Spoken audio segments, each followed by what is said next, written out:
Number 21. Lori. It's a wonder everyone who uses public transport in winter doesn't keel over and die of germ overload.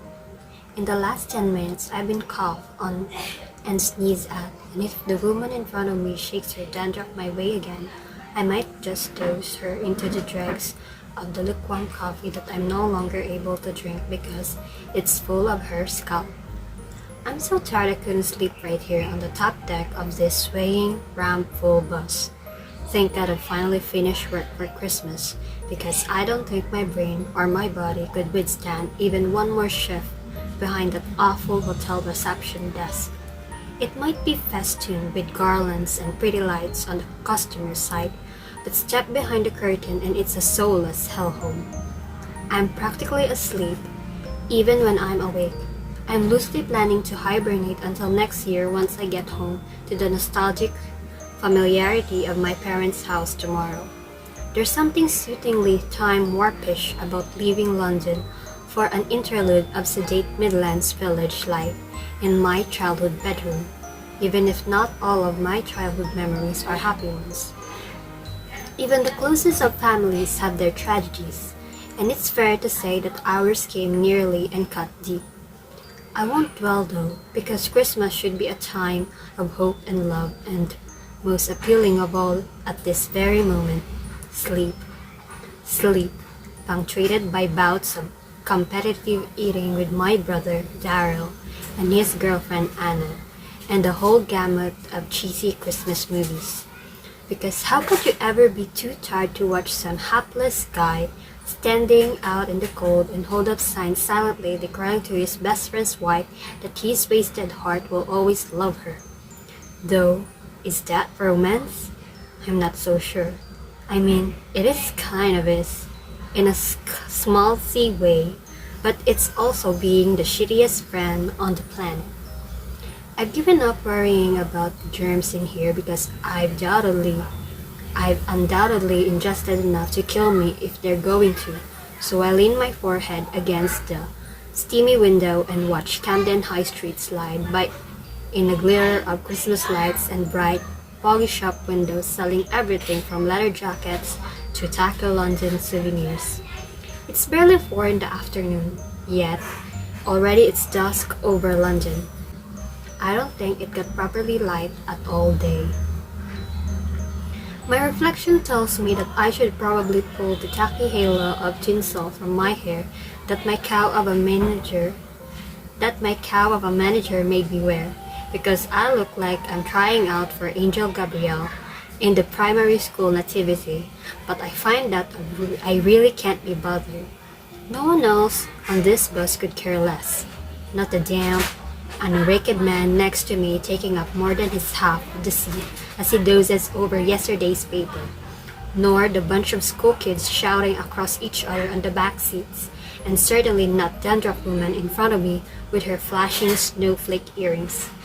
The irony of her jewelry choice is not lost on me. If I were more of a bitch, I might tap her on the shoulder to advise her that she's drawing attention to the skin blizzard she's depositing with every shake of her head. I'm not a bitch though, or maybe I'm just a quiet one inside my own head. Isn't everyone? Yeah. Jesus, how many more stops is this bus going to make? I'm still a couple of miles from my flat and already it's fuller than a cattle truck on market day. Come on, I think. Move! Take me home! Though home is going to be a pretty depressing place now that my flatmate, Sarah, has gone back to her parents. Only one more day and then I'll be out of here too, I remind myself. The bus shudders to a halt at the end of the street and I watch as down below a stream of people jostle to get off at the same time as others try to push their way on. It's as if they think it's one of those competitions to see how many people can fit into one small space. There's a guy perched on one of the fold-down seats in the bus shelter. This can't be his bus, because he's engrossed in the hardback book in his hands. I notice him because he seems oblivious to the pushing and shoving happening right in front of him, like one of those fancy special effects at the movies where someone is completely still and the world kaleidoscopes around them, slightly out of focus. I can see his face, just the top of his sandy hair, cut slightly long and given to away when it grows, I should imagine. He's bundled into a navy woolen pea coat and a scarf that looks like someone might have knitted it for him. It's kitsch and unexpected against the coolness of the rest of his attire, dark skinny jeans and boots, and his concentration is completely held by his book. I squint, trying to duck my head to see what he's reading, wiping the steamed-up window with my coat sleeve to get a better look. I don't know if it's the movement of my arm across the glass or the flickering lights of Dandruff Woman's earrings that snag in his peripheral vision, but he lifts his head and blinks a few times as he focuses his attention on my window. on me. We stare straight at each other and I can't look away. I feel my lips move as if I'm going to say something, God knows what. And all of a sudden, and out of nowhere, I need to get off this bus. I'm gripped by the overwhelming urge to go outside, to get him. But I don't. I don't move a muscle, because I know there isn't a chance in hell that I can get past Anorak Man beside me and push through the packed bus before it pulls away. So I make the split-second decision to stay rooted to the spot and try to convey to him to get on board using just the hot, desperate longing in my eyes.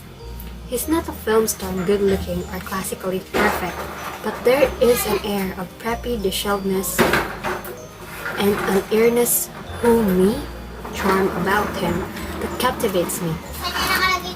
I can't quite make out the color of his eyes from here. Green, I'd say, or blue maybe. And here's the thing, call it wishful thinking, but I'm sure I see the same thunderbolt hit him too.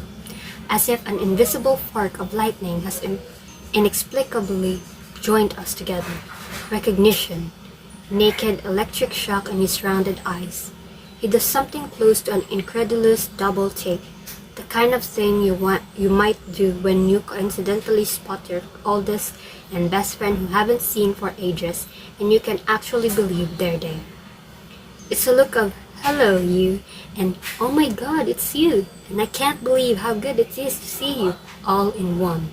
His eyes dart toward the dwindling Kiwi, still waiting to board and then back up to me. And it's as if I can hear the thoughts racing through his head. He's wondering if it'd be crazy to get on the bus. What he'd say if we weren't separated by the glass and the hordes. If he'd feel foolishly taking the stairs two at a time to get to me. No, I try to relay back. No, you wouldn't feel foolish. I wouldn't let you. Just get on the bloody bus, will you? He's staring right at me. And then a slow smile creeps across his generous mouth, as if he can't hold it in. And then smiling back, giddy almost, I can't help it either. Please get on the bus, he snaps, making a sudden decision, slamming his book close and shoving it down in the rucksack between his ankles. He's walking forward now, and I hold my breath and press my palm flat against the glass, urging him to hurry, even as I hear the sickly hiss of the doors closing and the lurch of the handbrake being released. No, no, oh God, don't you dare drive away from this stop. It's Christmas, I want to yell, even as the bus pulls out into the traffic and gathers space, and outside he is breathless, standing in the road, watching us leave. I see defeat turn up the light in his eyes, and because it's Christmas and because I've just fallen hopelessly in love with a stranger at the bus stop, I blow him a forlorn kiss and lay my forehead against the glass, watching him until he's out of sight. Then I realize, shit, why didn't I take a leaf out of a shitty friend's book and write something down to hold up against the window? I could have done that. I could even have written my cell phone number in the condensation. I could have opened a tiny quarter pane and yelled my name and address or something. I can think of any number of things I could and I should have done. Yet, at the time, none of them occurred to me because I simply couldn't take my eyes off him. For onlookers, it must have been an Oscar-worthy 60-second silent movie. From now on, if anyone asks me if I've ever fallen in love at first sight, I shall say yes. For one glorious minute on December 21, 2008. Oh my God. So that was the first chapter of the book, One Day in December. So basically, si Laurie is hindi siya naniniwala sa love at first sight. Then suddenly, on a one snowy day sa isang bus stop, nakita niya tong lalaking ito. And nung nagkatinginan sila, they felt something magical. I can say magical. And then, umalis na yung bus na sinasakyan ni Laurie. So, wala siyang idea kung sino yung man na yun. Then, so every bus stop, umasa siya na makikita niya ulit doon yung lalaking yun. But, hindi niya na nakita ulit. Nakita niya na lang siya ulit sa isang Christmas party ng kaibigan niya si Sarah. And then, she finds out na yung lalaking nakita niya dun sa bus stop is boyfriend nitong si Sarah. So I don't know what will happen next. And I'm gonna continue reading this. But first, I'm gonna go to my class muna. Then, since day off ko bukas, baka matapos ko siya bukas. So, yeah.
We have calamares and sangyup na pinatungan ng itlog.